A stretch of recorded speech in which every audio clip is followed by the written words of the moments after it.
बिस्मिल्लाहिर्रहमानिर्रहीम। Students, financial accounting में एक बहुत ही इम्पॉर्टेंट टॉपिक जो कि डेप्रिसिएशन एक्सपेंस के पैरेलली है और वो है आपके पास determination of cost of asset.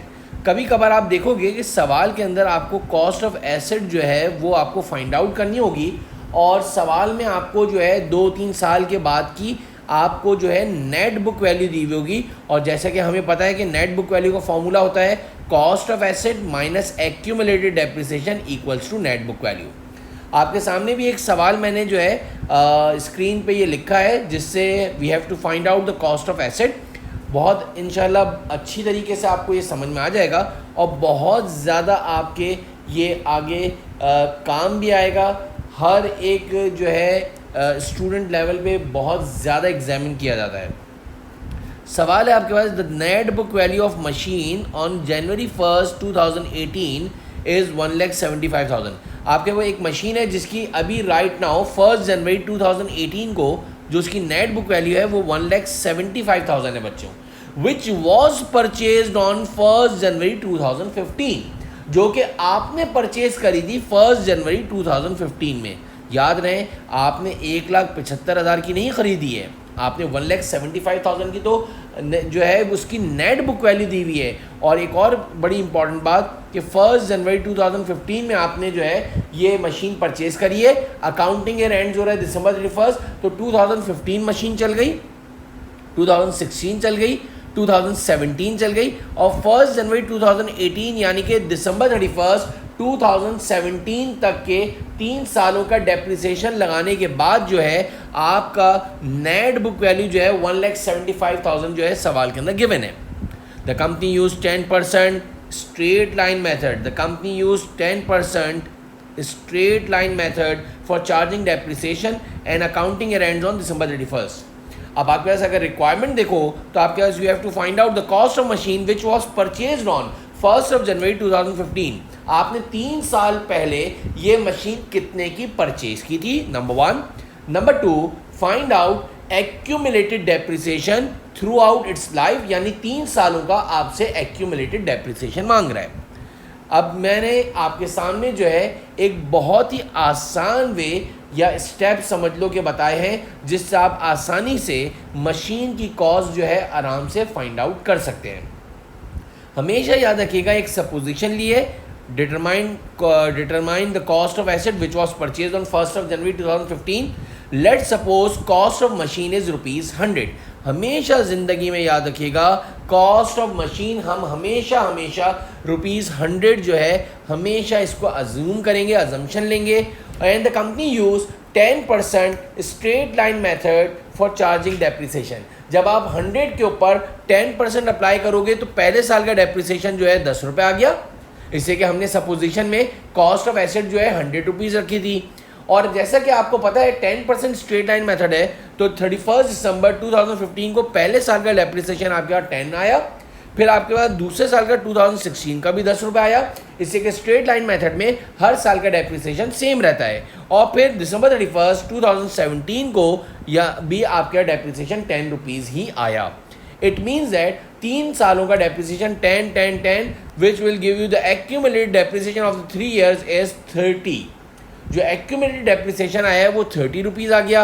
अब जैसा कि हमें पता है what is the formula for finding out net book value. Net book value का फॉर्मूला है cost of asset minus accumulated depreciation equals to net book value.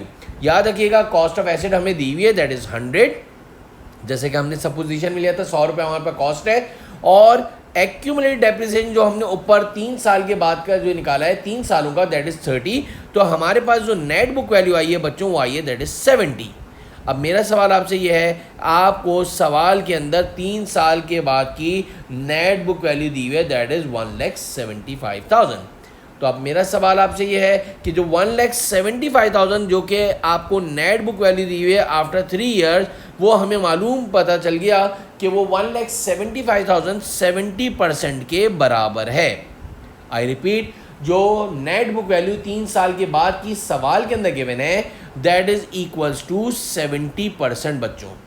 तो अब बहुत ही आसान वे है, मैथ्स का एक कॉमन रूल है, जो चीज़ गिवन है, याद रख लें, जो चीज़ गिवन है उसकी परसेंटेज को नीचे डिनोमिनेटर में रखो, और जो चीज़ मालूम करनी है वो आप न्यूमिनेटर में रखो। We have to find out the cost of asset. हमारे पास सवाल में कॉस्ट ऑफ एसेट मालूम करना है, हमें जो है एक्यूमुलेटेड डेप्रिसिएशन भी मालूम करना है। अगर हम जो है न्यूमिनेटर में 100 रखें और डिनोमिनेटर में तो आप 70 ही रखोगे, क्योंकि नेट बुक वैल्यू आपकी 70% के बराबर है। तो इससे you can easily find out the cost of asset, यानी कॉस्ट ऑफ मशीन हमें अल्हम्दुलिल्लाह पता चल गई कि वो 2,50,000 रुपये की, आज से 3 साल पहले हमने 2,50,000 रुपये की मशीन ली थी।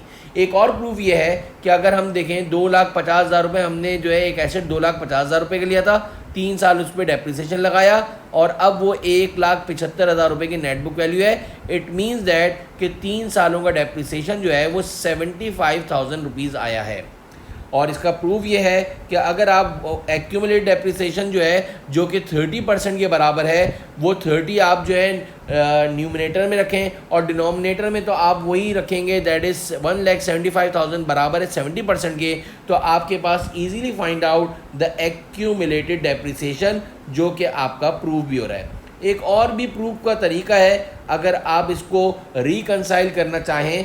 हमने मालूम करा जैसे कि हमारी कॉस्ट ऑफ एसेट 2,50,000 रुपये आई है, तो अगर हम 2,50,000 रुपये बच्चों पहले साल 10% अप्लाई करें तो हमारे पास डेप्रिसिएशन आता है 25,000।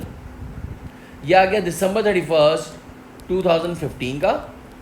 फिर 16 का भी आपके पास जो है 25,000 आएगा और 2017 का भी आपके पास 25,000 आएगा डेप्रिसिएशन। तो तीनों सालों का डेप्रिसिएशन जो है वो आपके पास 75,000 आ गया, जो कि आप टोटल करके यही सेम आ रहा है जो हमने ऊपर फाइंड आउट करा है। तो उम्मीद है आपको जो है cost of asset find out करना बहुत आराम से आ गई होगी।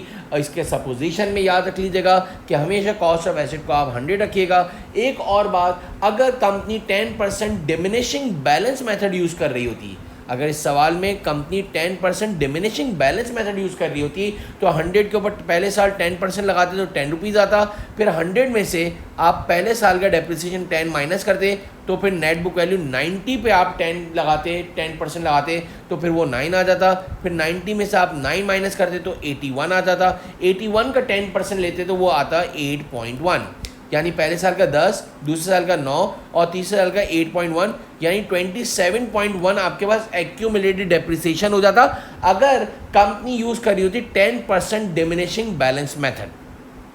यही दो मेथड पे यूजुअली सवाल एग्जामिन होता है।